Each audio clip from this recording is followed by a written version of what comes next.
Well, hello. I am Sherry Hudson Passy from the SLIG Committee, and it is my great pleasure to take a few minutes today and talk to Angela Packer McGee.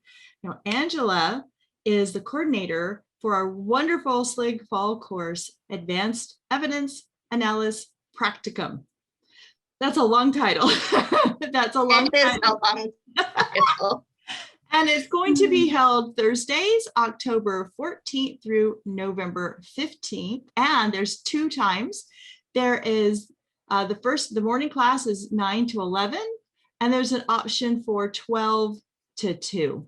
So you'll get to choose one of those two times when you're signing up. So, and those are mountain time, so they can convert if they're in a different time zone. They're mountain time zones, right? So let me ask you this question. Who is this class for? This class is for advanced researchers who want to challenge their skills. So that grew out of a number of years ago, 3 colleagues and I were all taking Tom Jones' advanced methodology course at SLIG.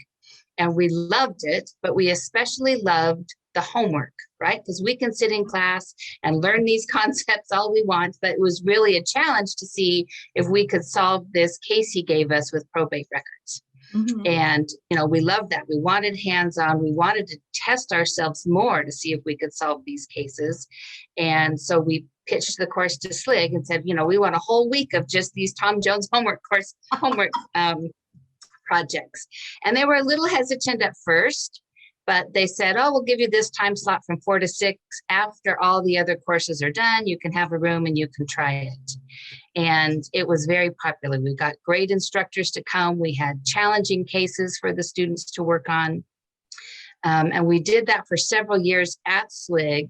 But the really hard part was, because they would work about 10 hours on these cases, they were holed up in their hotel room all day, and they weren't really getting the socialization and the fun part of being at an institute. Mm-hmm. And, so several said, can't you take this virtual? Can't we have a little more time? And so 4 years ago, I think we took it virtual and started doing it where they could participate from home. Mm-hmm. But then when we meet once a week, they have a whole week to work on the case. So they can dive in a little bit deeper. They can take their time to do their research planning and then executing the research, and then also have some time to write up their results.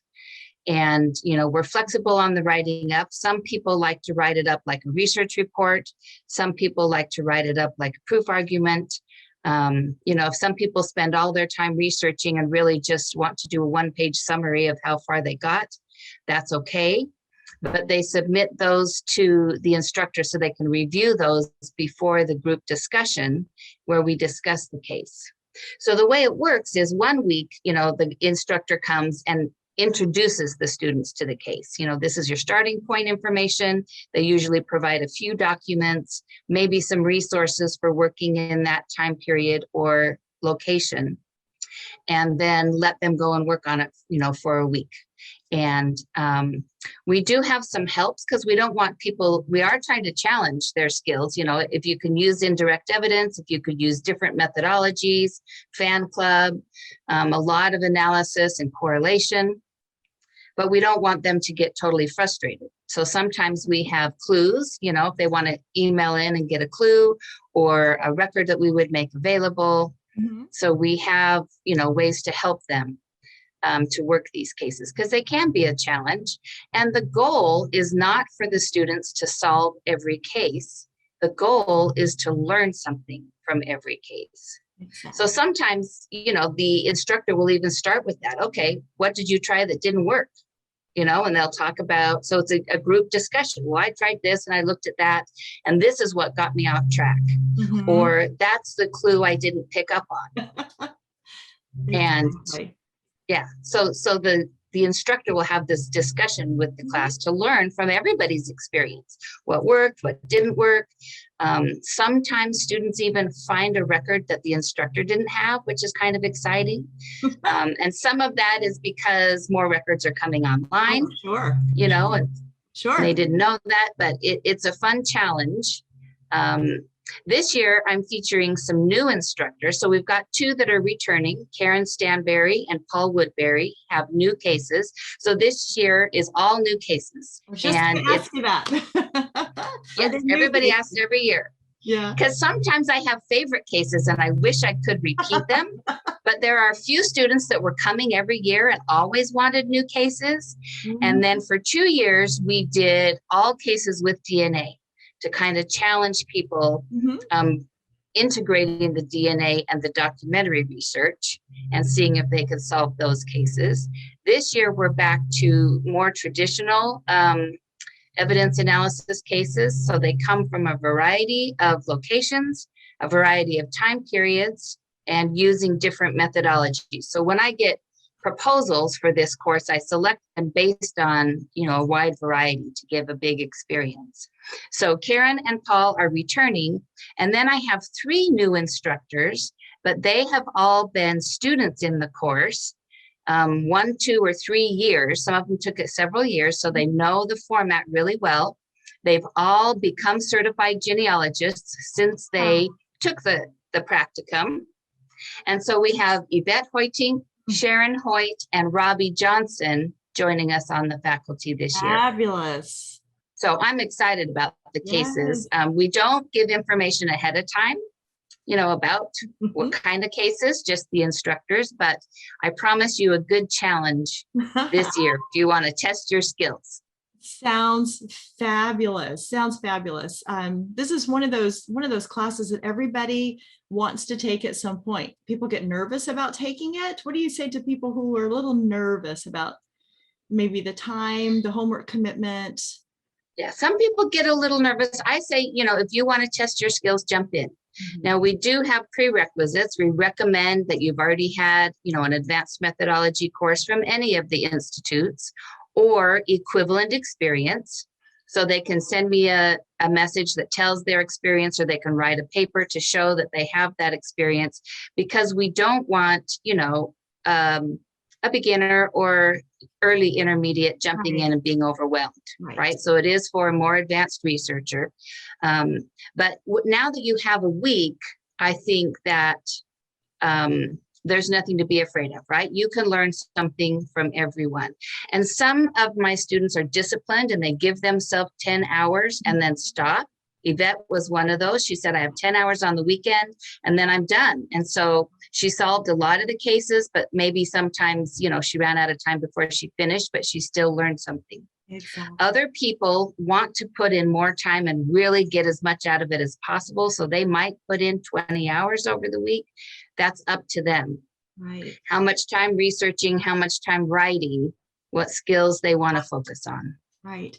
And one last question. There's no grade on this. This is just show your best, see what you're learning, learn from the class, not have to get everything right and perfect. So I think some people are worried about that. What if they can't find the answer? What, are they going to look dumb in front of the other students? I don't think they'll look dumb, because it's very common that they don't solve all 5 cases. Now, most of them will solve, 3 or 4 cases. And so there's always a chance to shine and say, oh, I'm so excited, I got this one, Yes. So, they don't need to worry about that. They earn the certificate if they complete all 5 cases. And by complete, that means turn in a summary of the progress you made, right? So you don't have to solve it. You earn your certificate. So really the focus is just on the learning, right? I'm going to try, I'm going to do my best. One week I might have, something really busy and I don't get as far. And that's okay. I still go to the discussion and I learn.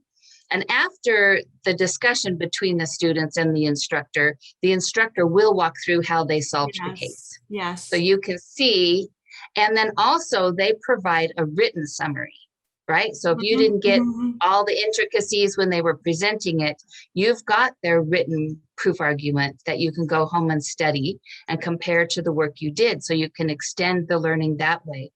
Another thing we've done the last couple of years is some of the students are willing to share their summaries with everybody else, right? So then you can learn, how they solved it or how they wrote it up, right? So we extend the learning again. That's completely voluntary, right? And I have some people that say, oh, I'll share this one and that one, but only 2 cases, not all 5. I'm not proud of my work on all 5. And we say, that's fine, right? If we get 10 different perspectives, then you can see how other people approached it and how they wrote it up. So another way to extend the learning. An all-round wonderful learning experience. So I encourage everybody, registration day is coming up. So figure out which classes that you want to take ahead of time. So you have that finger on the button and get registered for the class that you want to take. Angela, thank you for taking this few minutes today to go over your course. I know that it will help people make these decisions as to what they want to take. And I've taken it, and I really learned a lot from this course. So I would encourage anybody to just jump in there and do it. It's a really just jump in and try it, right? Exactly. Wonderful learning experience. So thank you so much. And my pleasure. And I hope to see lots of them in the class. Exactly. We'll see you then. Bye. Okay. Bye.